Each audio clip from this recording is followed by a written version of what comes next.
អូនណាសុំមកបត់ទៀតហើយលើកមុនបងជួនអណៃឥឡូវជួនសង្សារអណៃម្ដង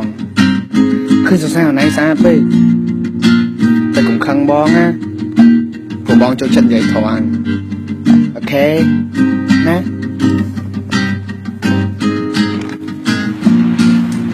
ចំរៀងមុនបងច្រៀងជូនអូនចំរៀងនេះជូនទៅសង្សារស្ងួនសូមកុំចាស់ស្ដាប់ពេលដែលនៅចិត្តវាប្រយ័ត្នតែវាឈឺខ្លាំងសូមមិនណែនបែកគ្នា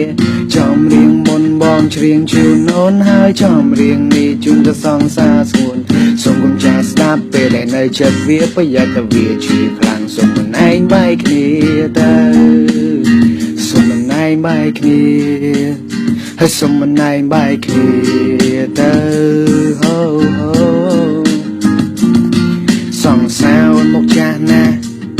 បើតាមគេប្រហែលជា30ក្រាស់មកចាស់ណាស់មិនមែននិយាយលេងទេប្រាប់គេថា53ក៏មានអ្នកជឿដែរមើលបបេមាត់វាนุ่งឡើងស្លេកបើមិនលើឈាមក៏ដូចជាកើតអេតបងគាត់តែប្រាប់មិនមកជឿវាតែពេទ្យឃើញវាស្លេកខ្យល់ក៏ឥឡូវហើយបែខ្យល់ក៏ឥឡូវហើយខ្យល់ក៏ឥឡូវហើយបែសក់ក្បាលដូចLNមុខមិនញិនកម្មមិនមុតរំមិនឆែកផែមិនស្អុយរយរំទៅកើចោបើនិយាយទៅដូចជាមកអាប់ហួរតែបើច្រៀងជ្រលជ្រួឲ្យបងសន្តោផងណា